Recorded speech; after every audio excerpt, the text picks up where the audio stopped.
फूलों की महक से महकता हुआ कमरा बिल्कुल खामोश था, लेकिन उस खामोशी में अजीब सी बेचैनी छिपी थी। हर तरफ सुर्ख रोशनी, खुशबू और किसी जश्न की गवाही दे रही थी। मगर कमरे के कोने में बैठी नई नवेली दुल्हन माला की नजर बार बार दरवाजे की तरफ उठ रही थी।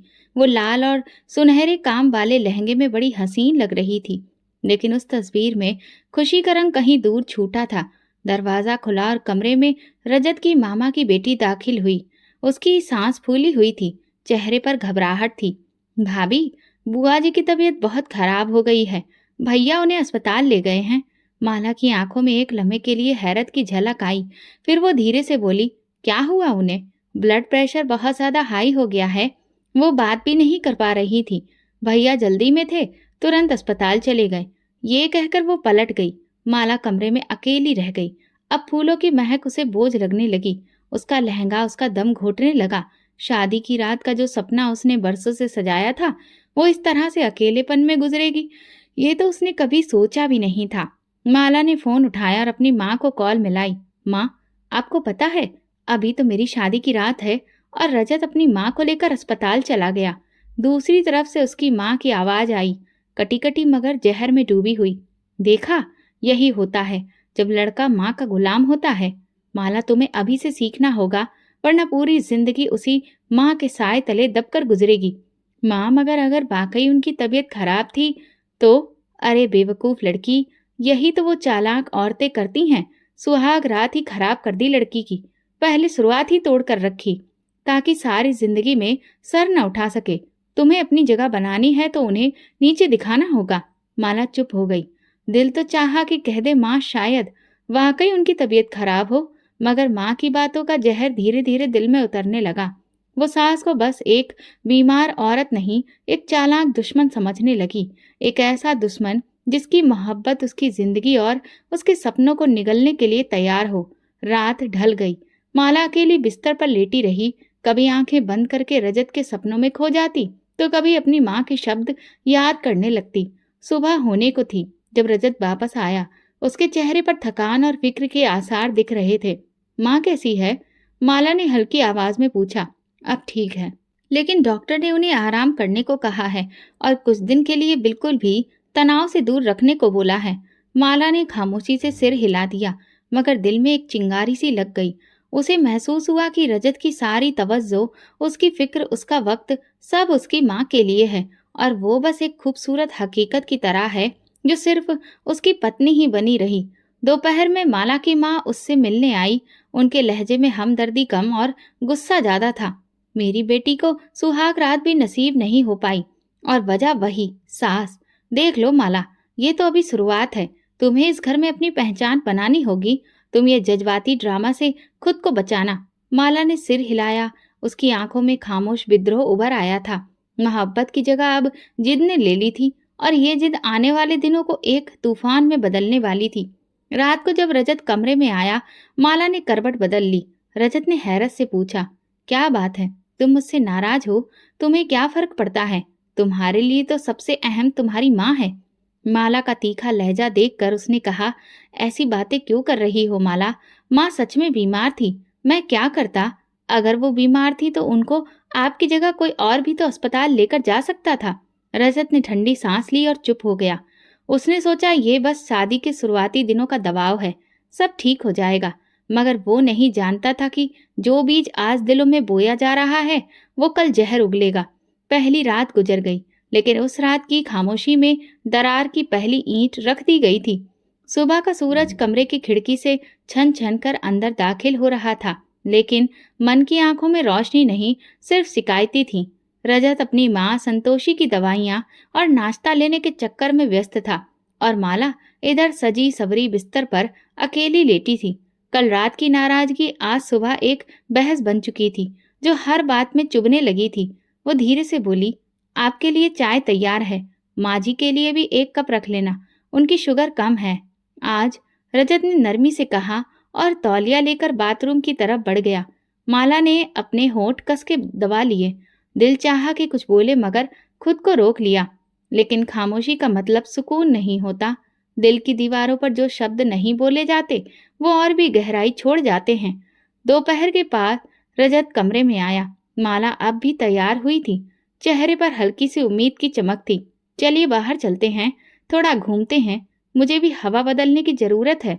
रजत ने मुस्कुराकर उसकी तरफ देखा, मगर फिर नजरें फेर कर बोला, माँ को आज दोबारा चेकअप के लिए ले जाना है, डॉक्टर ने बुलाया है, तुम आराम करो तो हम जल्द वापस आ जाएंगे। माला की चमकती आंखों में लम्हे भर में कोहरा उतर आया। हम मतलब आप और आपकी माँ? हाँ, मेरे अलावा है कौन उनका? और मैं नहीं चाहता कि माँ अकेली जाए। उनकी तबीयत कल रात बहुत खराब थी। माला ने अपना रुख फेर लिया। रजत ने शायद कुछ महसूस किया, मगर बिना कुछ कहे वो वहां से निकल गया। दोपहर के समय दरवाजे पर दस्तक हुई। माला की माँ और दो बहनें हाथों में गिफ्ट बैग और चंचल बातों के साथ दाखिल हुईं। सबने रस्म और रिवाज के मुताबिक नए जोड़े पहनाए, चूड़ियां पहनाई और खूब सारी तस्वीरें खींची, मगर माला के चेहरे की उदासी छुपी नहीं रह सकी। रजत कहाँ है? उसकी माँ ने आंखें मटकाकर पूछा। माँ जी को डॉक्टर के पास ले गए हैं, माला ने सपाट लहजे में जवाब दिया। माला की माँ ने नाक सिकोड़ी। लड़का शादी करके भी माँ के साथ घूम रहा है, तुम्हें कुछ करना पड़ेगा माला, तुम पत्नी हो, कोई नौकरानी नहीं कि हर वक्त उसकी माँ के पीछे पीछे घूमो। माला चुप रही, मगर उसकी बहनें ठहाका लगाकर बोली, दीदी कहीं आपके पति माँ के आशिक तो नहीं? माला के कानों में और जहर घोला जा रहा था और दिल में ये ख्याल अब और गहरा हो गया कि इस घर में वो एक गैर जरूरी इंसान है। बहन ने करीब आकर कान में धीरे से कहा, सुन लो, जो सास को ऊपर रखे वो बीवी को हमेशा नीचे ही रखता है। तुम्हें वक्त पर अपनी जगह लेनी होगी, अगर आज नहीं तो कल वो तुम्हारे यहाँ से निकल जाएगा। शाम ढल चुकी थी। राजत जब वापस आया तो दरवाजे पर जूतों की कतार देखकर चौंका। माँ को सहारा देकर अंदर लाया। माला की माँ ने सिर्फ औपचारिकता के लिए उनका हाल चाल पूछा और फिर संतोषी जी को ऊपर से नीचे तक अपनी नजर से तोला, जैसे परख रही हो कि ये औरत आखिर कितनी कमजोर है।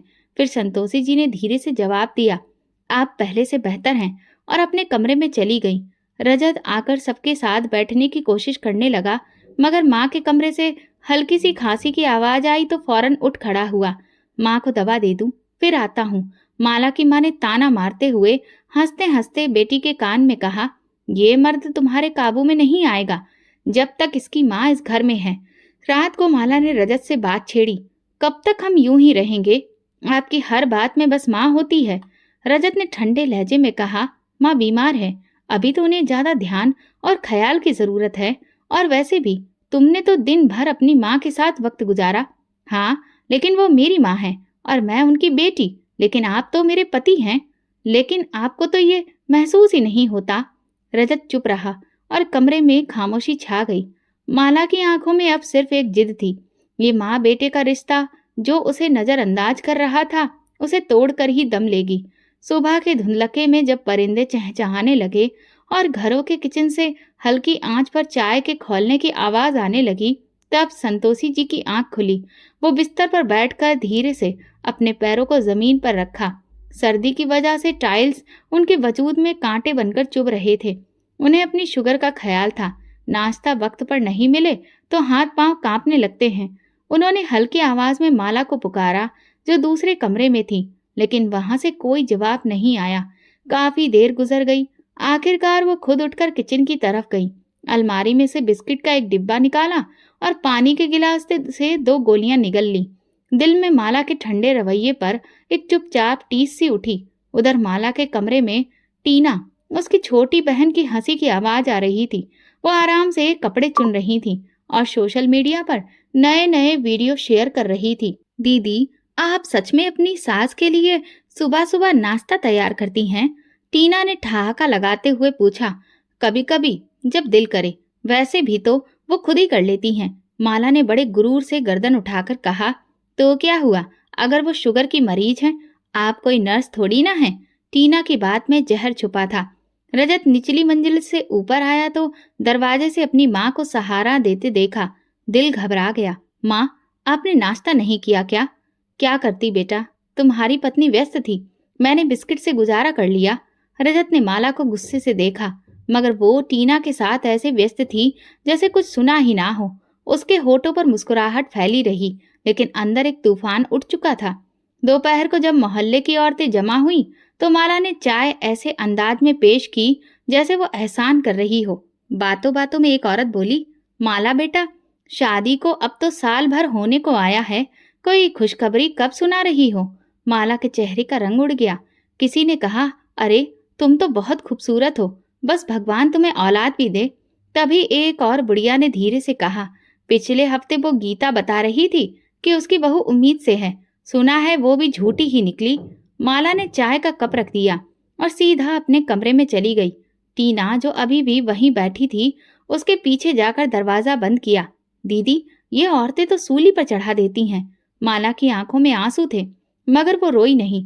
उसने शीशे में खुद को देखा और धीरे से कहा, सब मेरे खिलाफ हैं।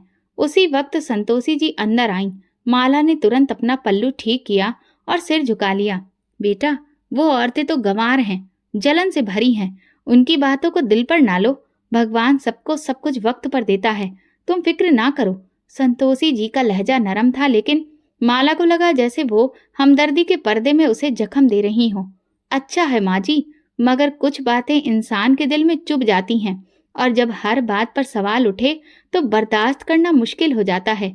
संतोषी जी पल भर को खामोश रहीं, फिर बोली, बेटा, मैं तुम्हारी सास हूँ, दुश्मन नहीं। अगर तुम्हें कोई बात महसूस हो रही है तो तुम मुझे बता सकती हो। माला ने आंखें उठाकर उनकी तरफ देखा, लेकिन कुछ कहे बिना कमरे से बाहर निकल गई। संतोषी जी का दिल बैठ गया। वो जानती थी अब वो वक्त नहीं रहा जब बहू माँ की तरह सास को अपना मानती थी। शाम को रजत वापस आया तो माला ने नाराज होकर कहा, अब मुझे सब लोग बांझ समझने लगे हैं और आपने कभी मेरा साथ नहीं दिया। रजत ने परेशान होकर उसके पास बैठते हुए कहा, मैं तुम्हारे साथ हूँ, मगर तुम खुद इतनी दूर रहती हो कि मुझे समझ नहीं आता कि कैसे तुम्हें संभालूं। संभालने की जरूरत ही नहीं, सिर्फ मेरी इज्जत करो। ये माँ के ताने, औरतों की बातें, ये सब खत्म होनी चाहिए। रजत चुप हो गया। उसके सामने माँ की बीमारी, पत्नी की शिकायतें और घर की कलह सब एक साथ खड़ी थी। रात के सन्नाटे में जब पूरा घर अंधेरे में डूबा था, माला अपनी आंखों में नींद की बजाय बेचैनी की चुभन लिए बिस्तर पर करवटें बदल रही थी। बाहर कहीं दूर से कुत्ते के भौंकने की आवाज आ रही थी और कमरे में हल्की रोशनी में रजत सुकून से सो रहा था। माला के दिल में एक नई तपिश पैदा हो रही थी। मन में मोहल्ले की औरतों की बातें गूंज रही थीं। पता नहीं ये लड़की किस नसीब से आई है, औलाद भी नहीं हुई और सास भी साल भर से बिस्तर पर ही पड़ी है। पता नहीं क्या माहौल होगा इनके घर का। माला ने धीरे से आंखें बंद की, मगर एक चेहरा बार बार सामने आता रहा। संतोषी का चेहरा, जो दिखने में नरम था मगर माला की नजर में अब एक साजिश वाला चेहरा बन चुका था। अगली सुबह नाश्ते की मेज पर खामोशी छाई थी। रजत अखबार पढ़ रहा था और संतोषी जी दवा खा रही थी। माला ने चाय का कप रजत के सामने रखा और खुद कोने में बैठ गई। माला, तुम नाश्ता नहीं करोगी? संतोषी जी ने नरमी से पूछा। माला ने बिना देखे जवाब दिया, मुझे भूख नहीं है। रजत ने अखबार एक तरफ रखा, माला की तरफ देखा, लेकिन कुछ कहे बिना दोबारा चाय की चुस्की लेने लगा। कुछ पल बाद माला के सब्र का पैमाना लबालब हो गया। वो एकदम से बोली, रजत, मुझे तुमसे एक बात करनी है, लेकिन वादा करो कि तुम जज्बाती नहीं होगे। रजत ने सर हिलाया। कहो, क्या हुआ? तुम्हारी माँ मुझे कई तरह की बातें कहती हैं। रजत का चेहरा एकदम सख्त हो गया। क्या? किसने कहा तुमसे? किसी ने कुछ नहीं कहा, खुद सुना है। मैंने सुना था कि वो अपनी सहेली से फोन पर बात कर रही थी। कह रही थी कि मैं तो किस्मत की मारी हूँ, बहू आए भी तो बांझ। रजत की सांस फूलने लगी। उसने गुस्से से कहा, माला, तुम जानती हो माँ ऐसी बात नहीं कह सकती।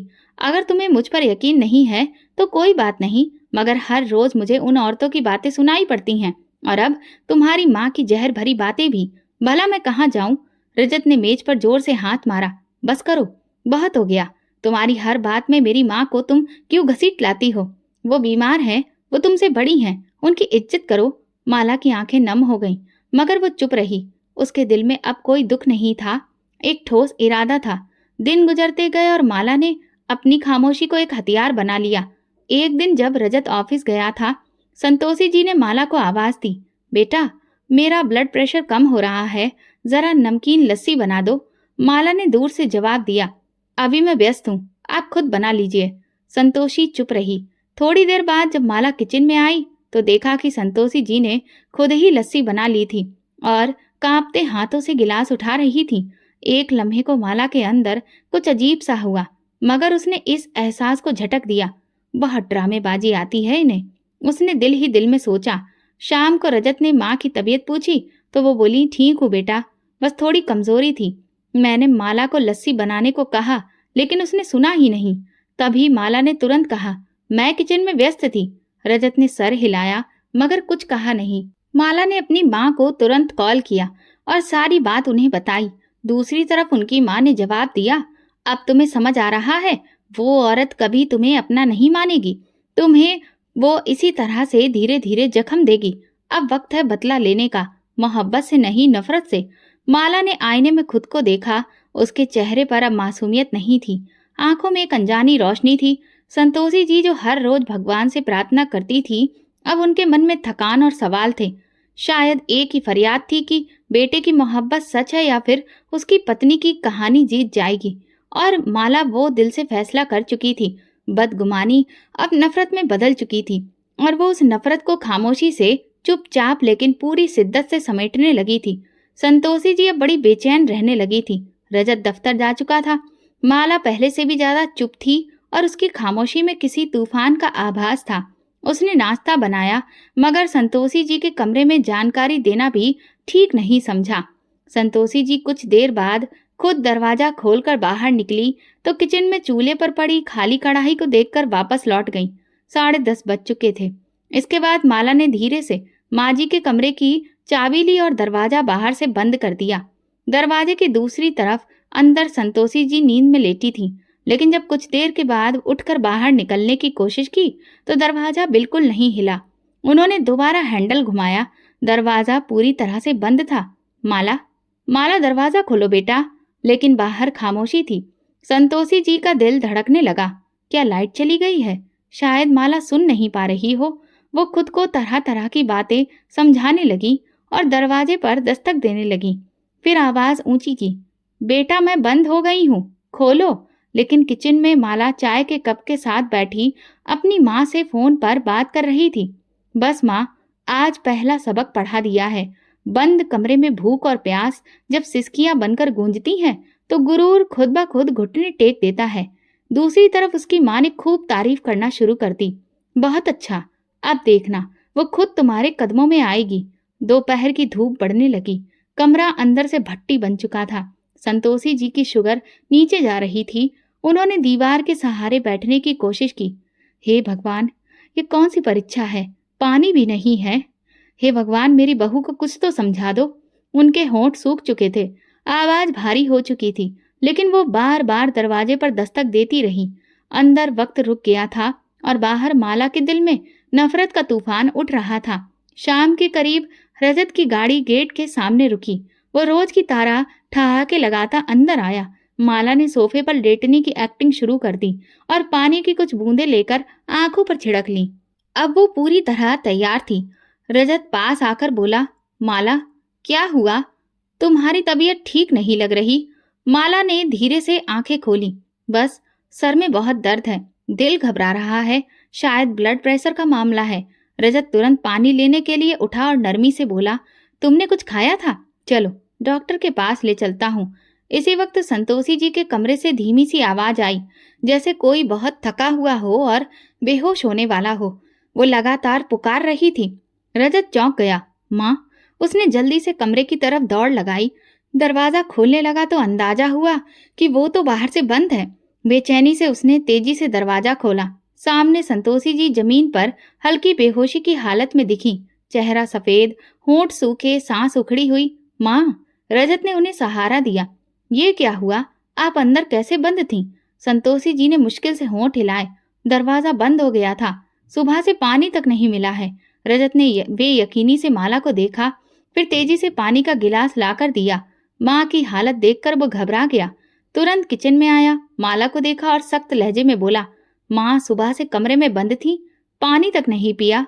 माला ने आंखों पर हाथ रख लिया। मुझे कुछ याद नहीं, शायद सफाई करते करते दरवाजा बंद हो गया। मेरी तबीयत भी तो खराब हो गई थी। रजत ने एक लम्हे को उसे शक से देखा, फिर माँ की हालत को याद किया और तुरंत उनके पास चला गया।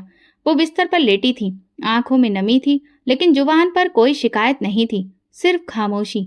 रात को जब रजत माँ के पास बैठा था, माला आईने में खुद को देख रही थी। उसकी आंखों में जीत की झलक थी। रजत कमरे में दाखिल हुआ और माँ को यूं बैठे देखकर चौंका। माँ, आपने नाश्ता नहीं किया? संतोषी जी ने धीरे से सिर हिलाया। बेटा, खुद ही कुछ बना लिया था। रजत ने सुकून की सांस ली और पलटने लगा जब संतोषी जी की जुबान से वो बात निकली जो दिल में कई दिनों से दबी थी। रजत, मुझे तुमसे एक बात करनी है। जी माँ। उस दिन मैं कमरे में खुद से बंद नहीं हुई थी। दरवाजा बाहर से बंद किया गया था। मैं माला को आवाज दे रही थी, मगर उसने दरवाजा नहीं खोला। रजत की आंखों में एकदम हैरानी थी, लेकिन साथ ही उलझन भी। माँ, माला ने बताया था कि सफाई करते करते दरवाजा खुद ब खुद बंद हो गया था और वो बीमार भी थी।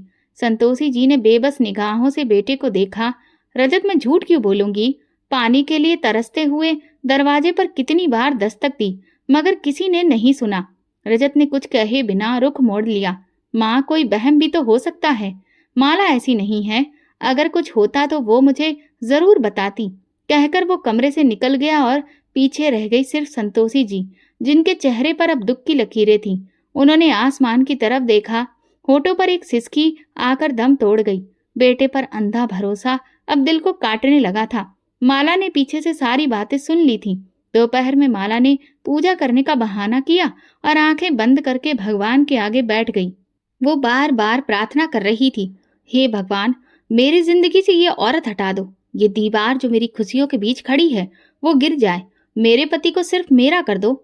ये सब बोलते हुए उसके चेहरे पर सुकून आ रहा था, जैसे किसी ने उसके दिल का बोझ हल्का कर दिया हो। उधर संतोषी जी ने अब हर बात पर खामोश रहना सीख लिया था। वो अपने सारे काम अब खुद ही कर लेती थी। रजत अभी यही समझता रहा कि सब ठीक है। उसकी पत्नी उसकी नजरों में एक बहुत ही अच्छी, सेवा करने वाली और नरम दिल महिला थी, और माँ शायद उम्र के इस हिस्से में नाजुक हो गई थी। हर बात को दिल पर ले लेती थी। एक रात जब संतोषी जी हल्के बुखार से जूझ रही थी, उन्होंने माला को आवाज दी, बेटा जरा पानी दो। माला जो कमरे में ही मौजूद थी, उसने सुना मगर छुप गई। कुछ पल खामोश रही, फिर जब दोबारा आवाज आई तो कमजोरी और लड़खड़ाहट के साथ माला ने अपने दिल में कहा, जितना शोर मचाना है मचा लो, अब कोई तुम्हारी आवाज पर नहीं आएगा।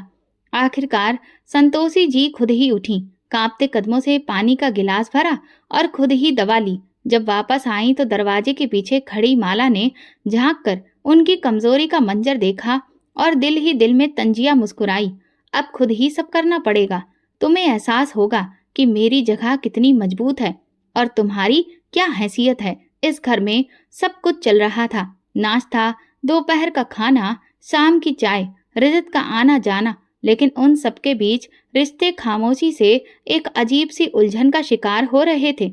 ये जंग अब कोई खुली लड़ाई नहीं रही थी, बल्कि वो खामोश जंग थी जो धीरे धीरे शरीर में घुसकर सांसें भी छीन लेती है। संतोषी जी की आंखों में अब एक ही प्रार्थना थी, भगवान मेरे बेटे को सच दिखा दे। लेकिन उनकी प्रार्थना पर भी माला की दुआओं की धूल जम चुकी थी और घर की हवा में अब सिर्फ अंधा भरोसा, झूठी पूजा पाठ और खामोशी का जहर फैला था। धीरे धीरे 3 साल बीत गए। वक्त में बहुत कुछ बदल गया था। चेहरों पर लकीरें, लहजों में थकान और रिश्तों में वो खालीपन जिसे कोई शब्दों में बयां नहीं कर सकता। लेकिन एक सुबह जब माला ने हाथ में टेस्ट रिपोर्ट देखी तो उसकी आंखों में पहली बार खुशी की चमक आ गई। रजत, बधाई हो, मैं माँ बनने वाली हूँ। रजत की आंखों में रोशनी लौट आई। वो मुस्कुराया, माला के माथे पर हाथ फेरा और धीरे से बोला, भगवान ने हमारी प्रार्थना सुन ली। उसी शाम मिठाई का डिब्बा हाथ में लिए वो संतोषी जी के कमरे में दाखिल हुआ। माँ, माला उम्मीद से थी। उनकी आंखों से खुशी के आंसू झलक पड़े। मेरा पोता या पोती। वो बड़ी मुश्किल से खुद को संभाल सकी और बोली, अब जो भी हो, बस मेरी बरसों की दुआ आज भगवान ने सुन ली। माला ने दरवाजे की ओर से सब कुछ देखा। वो जानती थी कि संतोषी जी ये सब दिखावा कर रही हैं। वो दिल से और ज्यादा चिढ़ गई, क्योंकि वो चाहती थी कि ये खबर सिर्फ उसकी खुशी बने, उसका गर्व बने। लेकिन ये आंसू, ये प्रार्थना, ये मोहब्बतें सब भी सास की झोली में जा गिरी थी। अगले कुछ दिनों में रजत अब और भी ज्यादा माला का ख्याल रखने लगा था। फल, दवा, आराम, हर चीज का ख्याल रखा जा रहा था। लेकिन एक चीज माला को हर रोज अंदर से काटती थी, सैलरी का लिफाफा जो हर महीने रजत अपनी माँ के हाथ में रखता था। एक रात माला ने लहजा नरम रखते हुए बात छेड़ी। रजत, अब हम लोग भी माता पिता बनने वाले हैं, तो क्या ये ठीक नहीं है कि तुम अपनी सैलरी मेरे हाथ पर रखो? मैं बेहतर तरीके से बजट बना सकती हूँ, बच्चों का भी हिसाब रख सकूंगी। रजत ने मुस्कुराकर जवाब दिया, माला, माँ बरसों से जिम्मेदारी संभाल रही है, उनका अनुभव हमसे ज्यादा है, और वैसे भी वो सब कुछ तुम्हारे लिए तो संभाल रही हैं। माला के चेहरे पर वही पुरानी सख्ती लौट आई। क्या तुम्हें मुझ पर भरोसा नहीं? क्या मैं इतनी नालायक हूँ कि अपने घर के खर्चे ठीक से नहीं संभाल सकती?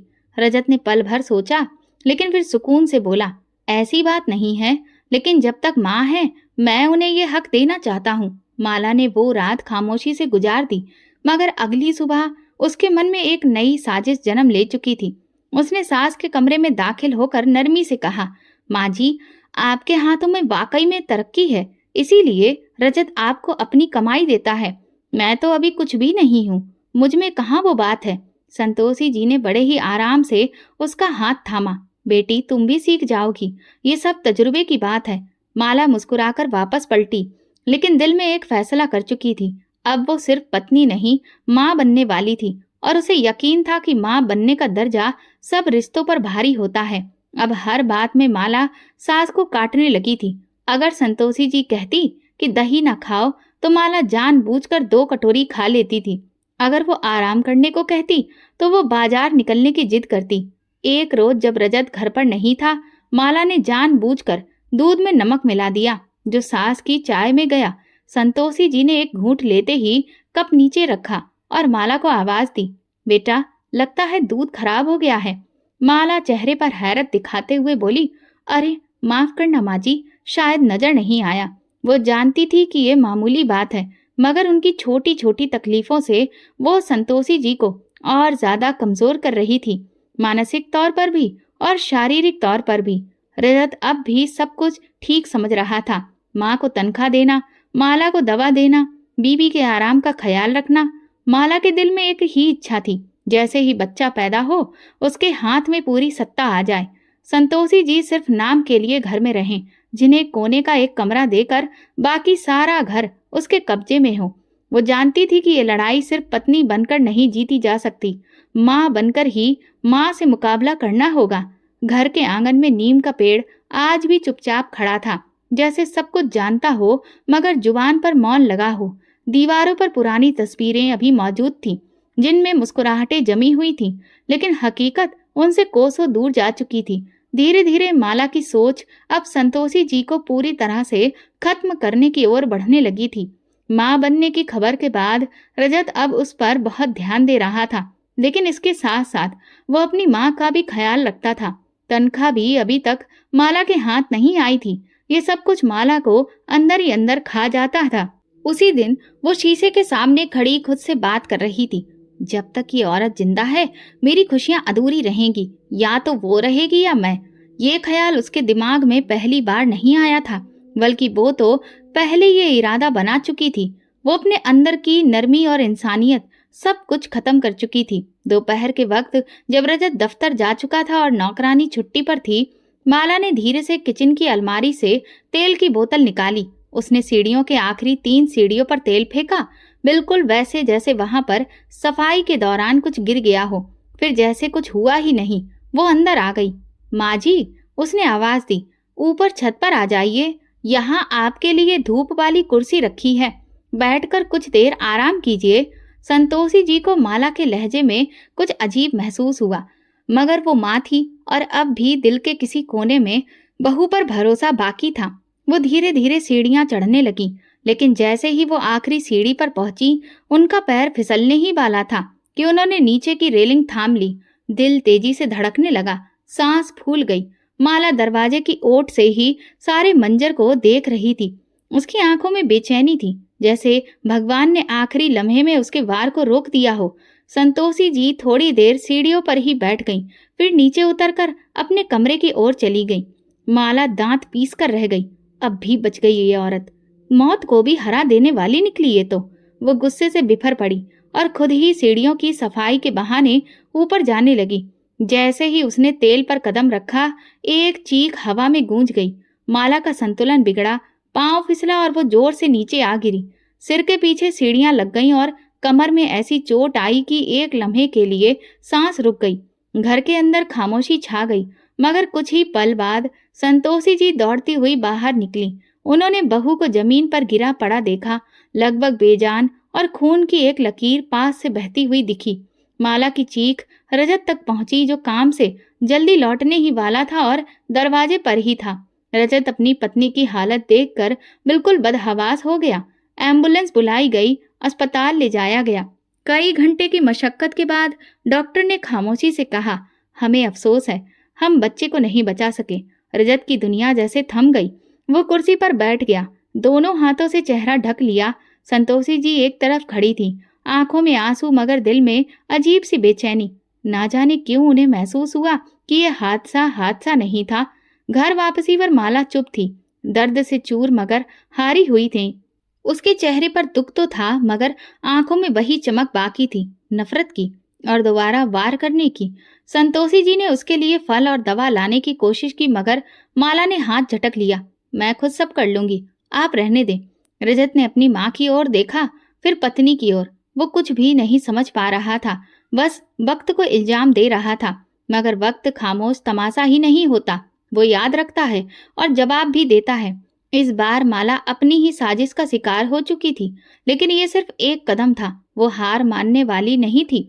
उसे यकीन था अगली बार उसका वार कामयाब होगा।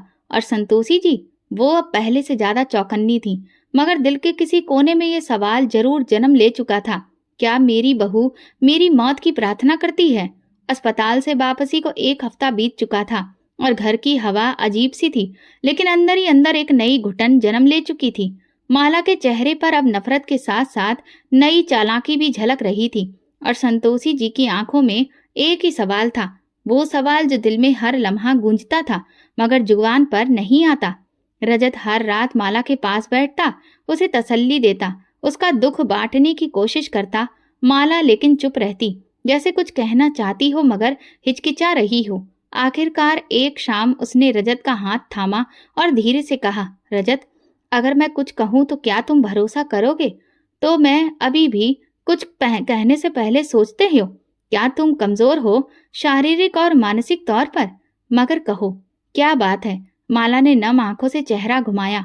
मैंने खुद सीढ़ियों पर तेल नहीं गिराया था, मुझे भरोसा है कि वो तेल किसी और ने जानबूझकर डाला था। रजत का दिल धड़कने लगा। किसी और ने? माला ने बेहद मासूम लहजे में कहा, मैं कैसे कहूँ, मगर वो जगह माजी के कमरे के बिल्कुल बाहर है। और वही कह रही थी, ऊपर जाओ, धूप में बैठो। मुझे शक है रजत, शायद उन्होंने ही। ये सुनते ही रजत का दिल बैठने लगा। तुम ये क्या कह रही हो? माला रोने लगी। मैं इल्जाम नहीं लगा रही, सिर्फ अपना दर्द बांट रही हूँ। अगर वो मेरी माँ होती तो शायद ऐसा ना होता। मैं तो बस यही सोच रही हूँ, मेरे साथ ऐसा क्यों हुआ? रजत के दिल में एक बार फिर से द्वंद्व शुरू हो गया। वो जानता था कि उसकी माँ ऐसी नहीं है, मगर हालात और हादसा कुछ और ही दावा कर रहे थे। अगली सुबह वो सीढ़ियों की तरफ गया जहाँ हादसा हुआ था। सीढ़ियों के किनारे तेल के दाग अब भी लगे थे, जो सफाई के बावजूद पूरी तरह से हट नहीं सके थे। उसने दीवार का कोना देखा जहां से तेल फिसल कर नीचे तक आया था, ठीक उसी जगह जहां उसकी पत्नी गिरी थी। रजत अपनी माँ के कमरे में दाखिल हुआ और शक में पूछा, माँ, क्या आपने उस दिन सीढ़ियों पर सफाई की थी? संतोषी जी ने हैरत से उसे देखा। नहीं बेटा, सफाई तो तुम्हारी पत्नी करती है, तुम जानते हो। वो कह रही थी कि आपने उसे ऊपर भेजा था और उस वक्त वहां तेल पड़ा था। संतोषी जी का दिल धक्क से रह गया। रजत, तुम्हें मुझ पर शक है? तुम अपनी माँ पर इल्जाम लगा रहे हो?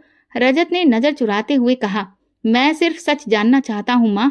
मेरी पत्नी ने अपना बच्चा खोया है और सीढ़ियों पर तेल आपके कमरे के पास से गया है। संतोषी जी की आंखों में नमी उतर आई। बेटा, मैं तुम्हारी माँ हूँ। मेरी झोली में तुमने बचपन में सर रखा है। क्या तुम वाकई समझते हो कि मैं अपनी बहू और अपने आने वाले पोते को नुकसान पहुंचाऊंगी? रजत खड़ा रहा। वो चाहकर भी ना हाँ कर सका और ना इनकार कर सका। संतोषी जी ने दिल थाम कर कहा, अगर तुम्हें मुझ पर भरोसा नहीं है तो फिर मुझे अब यहाँ रहने की भी कोई जरूरत नहीं। रजत धीरे से पलटा और कमरे से बाहर निकल गया। उसके पीछे दरवाजा बंद हुआ और संतोषी जी के आंसू वहीं जमा हो गए। इस हादसे के बाद घर की हवा ठंडी पड़ गई। माला अब खामोश थी, मगर उसके चेहरे पर सुकून था। शायद उसने पहली बार किसी जंग में जीत हासिल की थी। वो हर रोज भगवान से प्रार्थना करती, मेरी हर रुकावट खत्म करो, मेरी हर साजिश को सफल कर दो। रजत माँ के कमरे में कम ही जाता था। संतोषी जी भी कुछ नहीं कहती थी। वो समझ गई थी कि उनके शब्द अब बेजान हैं। बेटे का दिल अब उनके लिए नहीं धड़कता था। उस पर अब किसी और की मिठास ने कब्जा कर लिया था। माला ने एक और दरवाजा खोल दिया था, इल्जाम का, और उस दरवाजे से जो हवा अंदर आई थी उसने अब सिर्फ दीवारें गिरानी शुरू की थी। वो जानती थी कि एक ही बार से दुश्मन को गिराना मुमकिन नहीं होता, लेकिन बदगुमानी की दीवार खड़ी हो चुकी थी। अब बाकी हमले आसान हो गए थे और संतोषी जी, वो सिर्फ सब्र का दामन थामे किस्मत का खेल देख रही थी, चुपचाप, बिना आवाज के। अकेली संतोषी जी हर दिन कोने में खामोश बैठकर गुजारती थी। ना किसी से शिकायत, ना किसी से सिकवा। उनकी आंखों में बरसों की थकान थी। बेटे की बेरुखी का दुख और बहू की चालाकी की गहराई साफ झलक रही थी। माला ने इस खामोशी को कमजोरी समझ लिया था। उसने दिल में ठान लिया था कि अब बड़ा कदम उठाने का वक्त आ गया है। अब संतोषी जी का साया भी वो बर्दाश्त नहीं करेगी। एक दिन रजत दफ्तर से जल्दी लौटा तो देखा माला रो रही थी। उसके हाथ में फटे कपड़े का टुकड़ा था और माथे पर मामूली खरोच। क्या हुआ माला, ये जख्म कैसे लगे? रजत परेशान हो गया। माला ने बस इतना कहा कि किचन में गैस खत्म हो गई। जब मैंने माँ जी से कहा तो उन्होंने मुझे धक्का दिया, मुझे फटे पुराने कपड़े पहनने के लिए दिए। ये कहकर वो फूट पड़ी। रजत का चेहरा गुस्से से लाल हो गया। बस बहुत हो गया, आज मैं फैसला करके रहूंगा। वो तेज कदमों से माँ के कमरे में दाखिल हुआ। संतोषी जी तकिए से लगकर बैठी थी। पूछताछ में वो गरज के बोला, आप इतना कैसे गिर सकती हैं माँ? मेरी पत्नी पर हाथ उठाया आपने? संतोषी जी ने चौंक कर बेटे की ओर देखा। रजत, होश में हो? मैंने कुछ नहीं किया। वो झूठ बोल रही है। झूठ? वो झूठ क्यों बोलेगी? रोज रोज यही शिकायतें, अब जख्म भी, ये सब इत्तेफाक है क्या? रजत का लहजा जहर से भरा हुआ था। संतोषी जी ने बहते आंसुओं को रोकने की कोशिश की। रजत बेटा, तुम ही तो मेरा सब कुछ थे। क्या इतना बदल गया? आज आपको फैसला करना होगा। या तो आप ये घर छोड़ दें या माला जाएगी। मैं अब ये जहर नहीं झेल सकता। संतोषी जी ने जैसे ही उसके शब्द सुने, वो धीरे से उठी और रजत के पास आई। लड़खड़ाती आवाज में बोली, तुमने उस औरत के कहने पर मेरा भरोसा तोड़ दिया। रजत ने मुंह फेर लिया। आप खुद ही देख रही हैं हालत आप कैसी है। और फिर वो लम्हा आ गया जिसकी किसी ने कल्पना भी नहीं की थी। रजत ने गुस्से में माँ का बाजू पकड़ा और दरवाजे की ओर ले जाने लगा। संतोषी जी की कमर लड़खड़ाई, आंखों से आंसू बह रहे थे, लेकिन जुबान से बस एक ही बात निकली, रजत, जिस दिन भगवान अपनी लाठी इंसाफ के लिए उठाएगा, उस दिन जो बोया गया है वही काटा जाएगा। दरवाजा बंद हुआ और संतोषी जी घर से बाहर निकाल दी गई। उनका बिस्तर, उनकी रामायण की किताब, उनकी दवाएं सब कमरे में रह गई। बस वो नहीं थी। माला खिड़की के पर्दे के पीछे से इस मंजर को देख रही थी। चेहरे पर सुकून, होठों पर दबी मुस्कान और आंखों में जीत की चमक। कुछ घंटे बाद उसने अपनी माँ और बहनों को घर बुला लिया। घर में ठहाके गूंजने लगे, मीठे पकवान बनने लगे और हर कोने में खुशबू फैल गई। माला के मायके वाले ऐसे आए जैसे किसी बड़ी जंग की जीत का जश्न मनाने आए हों। अब ये घर सिर्फ तुम्हारा है बेटी, माँ ने उसे सीने से लगाकर कहा। अब यहाँ सिर्फ तुम्हारा राज चलेगा। रजत, जो अपनी माँ को निकाल कर बैठा था, उन आवाजों से परेशान होकर कमरे में चला गया। उसका दिल बहुत वजन सोच रहा था, लेकिन भगवान का जख्म उसे खामोश रखे था। संतोषी जी, जिनके बिना ये घर कभी शांत नहीं होता था, अब कहीं किसी खामोश गली के कोने में एक बुजुर्ग चारपाई पर बैठी होंगी। अब उनकी प्रार्थनाएं बद्दुआओं में बदल चुकी थीं और माला, उसे पता था कि एक माँ को घर से निकालना जीत नहीं, मगर अगर मकसद पूरा करना है तो कुर्बानी जरूर होती है। मगर जो बद्दुआ किसी माँ की सिसकियों से निकले, वो आसमान तक जरूर जाती है। संतोषी जी की बद्दुआ हवा में तैरने लगी थी। इंसाफ की चक्की चलने को तैयार थी। वक्त कभी खामोश रहता है, कभी चीख कर इंतकाम लेता है। अब तो माला की खुशहाली परवान चढ़ रही थी। अब वो रजत की पूरी तनख्वाह संभालती थी, बाजार के खूब चक्कर लगाती, दोस्तों के साथ पार्टी करती और कभी कभी उसी सीढ़ी पर बैठकर चाय पीती जहां कभी उसने साजिशें की थी। रजत अब भी चुप था। एक दिन दोपहर की धूप नरम थी। घर में नई नौकरानी सफाई कर रही थी। सीढ़ियों के कोने में सर्फ से भरी बाल्टी उसने जरा सी लापरवाही से छोड़ दी। पानी और सर्फ के असर से सीढ़ियां चिकनी हो चुकी थीं। माला मोबाइल पर बात करते हुए नीचे आ रही थी। उसके कदम तेज थे, लहजा बुलंद और चेहरा घमंड से चमक रहा था। देखा माँ, मैं पहले ही कहती थी, ये घर अब सिर्फ मेरा है, पूरी तरह से। अब मुझे कोई रोकने वाला नहीं बचा। वो बूढ़ी औरत तो बद्दुआ देती चली गई, मैंने कुछ सुना ही नहीं। उसी पल एक चीख आसमान चीरती हुई बुलंद हुई। माला का पांव फिसला, संतुलन बिगड़ा और वो पूरी ताकत से सीढ़ियों से गिरती हुई नीचे जा पहुंची। कमरे में गूंजती हंसी एकदम से मातम में बदल गई। रजत दौड़ता हुआ बाहर निकला। माला जमीन पर बेसुध पड़ी थी। उसकी आंखें खुली थी मगर जुबान से कोई आवाज नहीं निकल रही थी। उसकी दोनों टांगें मुड़ चुकी थीं और चेहरा दर्द की शिद्दत से सफेद पड़ चुका था। एम्बुलेंस, अस्पताल, एक के बाद एक टेस्ट और फिर डॉक्टर की वो बात जो हर दरवाजा बंद कर देती है।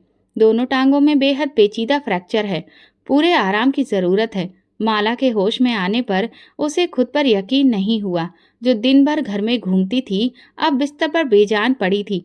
रजत ने उसकी देखभाल के लिए एक नर्स रख ली थी। वो सब कुछ कर रहा था, मगर दिन ब दिन माला की शिकायतें बढ़ती गईं और रजत का सब्र घटता गया। अब माला न सिर्फ शारीरिक रूप से लाचार थी, बल्कि उसका अंदर का घमंड भी मर चुका था। एक दिन रजत खामोशी से कमरे में आया। उसके हाथ में कागजों का पुलिंदा था। माला ने कमजोर आवाज में पूछा, ये क्या है? रजत ने एक नजर उस पर डाली और फिर नजर फेर ली। तलाक के कागज हैं। मैंने फैसला कर लिया है, तुम अब मेरे साथ नहीं रह सकती। माला का शरीर तो पहले ही टूट चुका था, अब आत्मा पर भी आखिरी वार हो गया था। रजत, तुम भी? हाँ, मैं भी, वो सख्त लहजे में बोला। जिस घर को तुमने नफरत से बर्बाद किया, जिस माँ को तुमने बेइज्जत कर बाहर निकाला, आज उसी की बद्दुआ ने तुम्हें बिस्तर पर पहुंचा दिया है। मगर मैं अब और तुम्हारे साथ नहीं रह सकता। तुम्हारी जंग, तुम्हारी शादी, तुम्हारी अकड़ सब खत्म हो चुकी है। माला ने आंखें बंद की। आंसू बहने लगे, मगर अब कोई पूछने वाला नहीं था, कोई सहारा देने वाला नहीं रहा। कुछ दिन बाद एक एम्बुलेंस उसे उसके मायके के दरवाजे पर छोड़ गई। जिस माँ ने उसे सास के खिलाफ साजिश करने के लिए उकसाया था, वही अब बेटी की लाचारी का बोझ उठाने से कतराने लगी। इसलिए उन्होंने अपनी बेटी को अपनाने से साफ मना कर दिया। ये देखकर रजत फिर थक हार कर माला को वापस अपने ही घर ले आया। अब घर की रोशनी में वो आवाजें सब छिन चुकी थीं और कहीं दूर एक मंदिर के कोने में संतोषी जी साधारण कपड़ों में प्रार्थना कर रही थी। माला को लाचार हुए कई हफ्ते बीत चुके थे। उसकी झूठी सानो शौकत और आवाज की खनक बीते दिनों की बातें बन चुकी थी। रजत चुपचाप, गंभीर और अकेला रहने लगा था।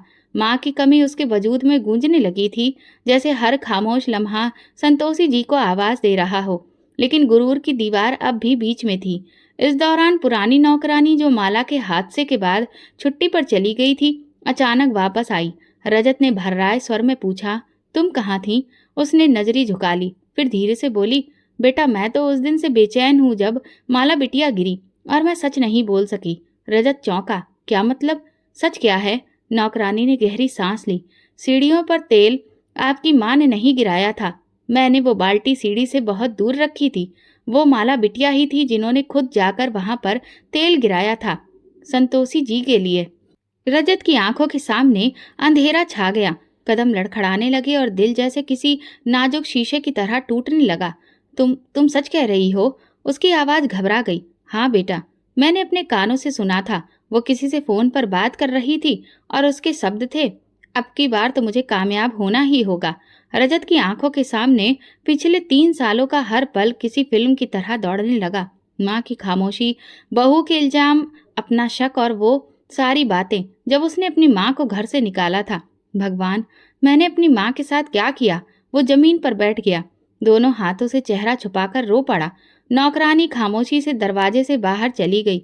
रजत जैसे कि मलबे में दबा हुआ इंसान था जो सिर्फ प्रार्थना कर रहा था, मेरी माँ ठीक हो। मैं उनसे माफी मांगना चाहता हूँ भगवान, सिर्फ एक बार मुझे उनसे मिला दो। वो अपनी माँ की तलाश में निकल पड़ा। रिश्तेदारों, मोहल्ले वालों, मंदिरों और ओल्ड एज होम्स तक उन्हें ढूंढता रहा। आखिरकार कई दिनों बाद उसे एक मंदिर में अपनी माँ दिख गई।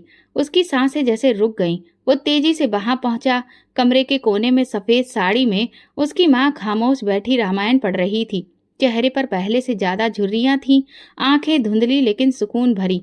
वो धीरे से अपनी माँ के पास गया और बोला, माँ। संतोषी जी ने नजर उठाई। इस लम्हे में खामोशी छा गई। रजत दौड़कर उनके कदमों में गिर गया। माँ, मुझे माफ कर दो। मैं बहुत जालिम बन गया था, अंधा हो गया था। आपकी मोहब्बत, आपकी कुर्बानी सब भूल बैठा। संतोषी जी की आंखों से आंसू बह निकले।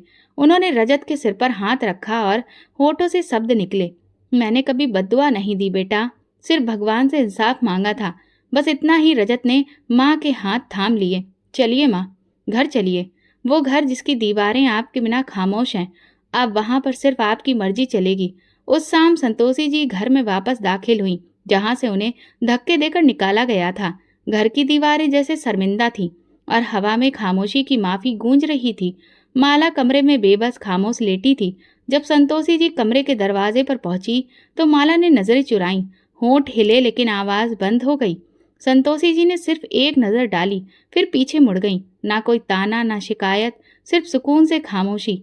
क्योंकि जिन्हें भगवान इज्जत देता है, उन्हें दूसरों को नीचा दिखाने की जरूरत नहीं होती। रजत ने अपनी माँ के कदमों को छुआ और उस रात घर की हवा में बरसों बाद एक सुकून उतर आया। अब ये घर पूरा हो चुका था और इंसाफ भी। ये कहानी हमें बताती है कि माँ बाप के साथ किया गया जुल्म कभी खाली नहीं जाता। उनकी दुआएं और बद्दुआएं आपकी किस्मत का रुख बदल सकती हैं। झूठ और साजिश आपको कुछ वक्त तक फायदा दिला सकती हैं, लेकिन अंजाम हमेशा सच्चाई और इंसाफ के ही हक में होता है। तो दोस्तों, अगर आपको हमारी कहानी पसंद आई तो कमेंट करके ज़रूर बताएं। वीडियो को लाइक करें और ज़्यादा से ज़्यादा शेयर करें। अगर आप चैनल पर नए हैं तो सब्सक्राइब जरूर करें और नोटिफिकेशन बेल दबाएं ताकि अगली अपडेट सबसे पहले आपको मिले। धन्यवाद।